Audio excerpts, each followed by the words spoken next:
de chiffres parce qu'on va lui donner des particularités selon ses missions. Ce sera le C-47 ou comme dans quelques instants, celui qu'on appelle le C-53. Un avion, il nous arrive des États-Unis, 10 000 kilomètres qui ont été parcourus par 17 de ces avions en commémoration du 6 juin 1944.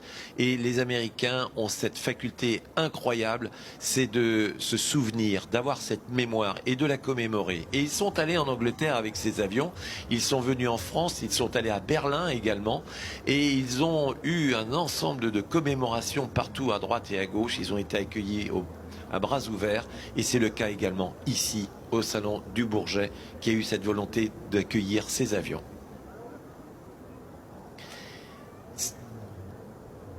Ces avions, ils sont nés à Santa Monica en Californie, c'était en 1935, un avion extraordinairement moderne à l'époque, rapide, fiable, silencieux, et il avait un pilotage automatique, il était dégivré, bref, une révolution du transport aérien. Mesdames et messieurs, au décollage, le C-53.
Sur le nez de cet avion, on appelle cela du nose art.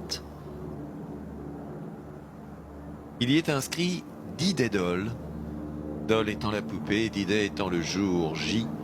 Cet avion est un Skytrooper C-53. Il fait partie de ces 800 avions qui vont venir d'Angleterre pour le débarquement et qui vont larguer des milliers de parachutistes sur différents points qui seront repérés avec 17 de ces C-47 qui vont être des pathfinders, c'est-à-dire qui vont illuminer des endroits qui seront les zones de drop, donc les zones d'atterrissage pour les parachutistes. Cet avion est né de l'imagination de McDonnell Douglas, qui était un constructeur et qui répondait à une demande d'un transporteur aérien et qui voulait avoir des avions confortables pour ses passagers. Et dans le cahier des charges, il y avait lieu de faire un coast à coast, c'est-à-dire de la côte ouest à la côte est, dans le confort, avec bien sûr des moyens de navigation différents, c'est-à-dire de tout ce qui existait de ces avions à l'air libre dans lesquels on mettait des passagers sans chaleur, donc sans climatisation. Cet avion va être également le premier avion totalement à être rentable, à transporter des passagers, et 1000 Douglas qui vont sortir des usines californiennes pour rejoindre le réseau américain, mais également certaines compagnies européennes, dont la KLM. En 1940, l'Europe s'effondre, elle passe sous le joug de l'Allemagne nazie. Des États-Unis qui n'ont pas encore été attaqués par le Japon entament un effort industriel et militaire sans précédent. Et l'État va sélectionner le DC-3 pour le transformer en avion de transport militaire. Le Douglas, il est tellement efficace qu'il va être construit pendant la Seconde Guerre mondiale à plus de 10 000 exemplaires. Et cet appareil va rentrer dans l'histoire de France dans la nuit du 5 au 6. Puisque je vous l'ai dit, 900 Dakota sont réunis ici au sud de l'Angleterre, et en survolant la Manche depuis la Normandie, ils vont précéder le débarquement en larguant les planeurs et les parachutistes. À l'image des hommes qui l'ont piloté ou qui l'ont simplement été transporté, eh bien cet avion va quitter son uniforme militaire pour redevenir un avion civil. Et puis, imaginez que c'est avec cet avion que toutes les lignes aériennes au monde que nous connaissons ont été défrichés par des Douglas. Cet avion a construit le transport aérien mondial. Il est à l'image de la génération de ce qu'on appelle aux États-Unis les Greatest Generation. celle des hommes civils qui ont revêtu l'uniforme pour aller sauver une démocratie. Et puis la guerre achevée, eh bien, ils se sont reconvertis en civils pour reconstruire la société détruite un peu partout par le monde. Cet avion, c'est la Commemorative Force qui le maintient en état de vol, c'est aux États-Unis. Et la Commemorative Air Force, elle est également présente en France et elle décide en 2015 de restaurer cet avion et de le ramener au-dessus de la Normandie en 2019. Basé à San Marcos, c'est au Texas, toujours avec des bénévoles de la CAF.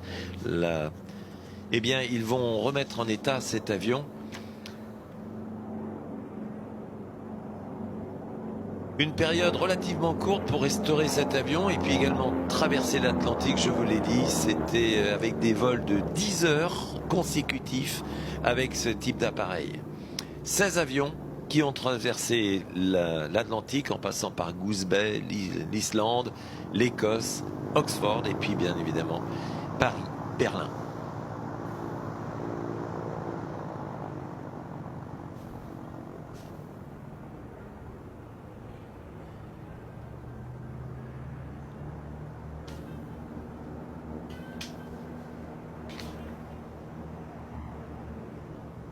Les pilotes, Stephen Rose, il a 19 800 heures de vol et c'est un ex-pilote de l'US Navy.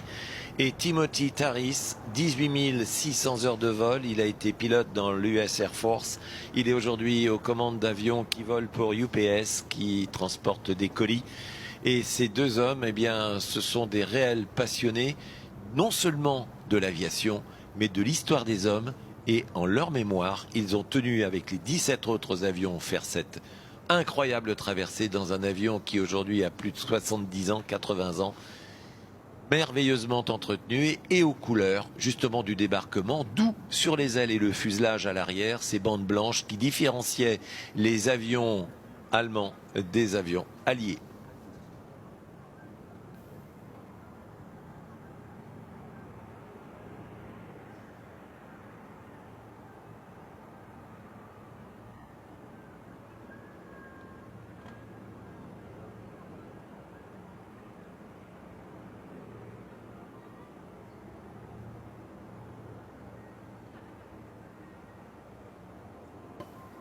Moment d'émotion lorsqu'il y a un pilote américain âgé de 97 ans, il s'appelle David Hamilton, il est venu visiter The D-Day Doll, il est rentré dans cet avion, un avion qui pour lui a été sa jeunesse puisqu'il était aux commandes au moment du débarquement.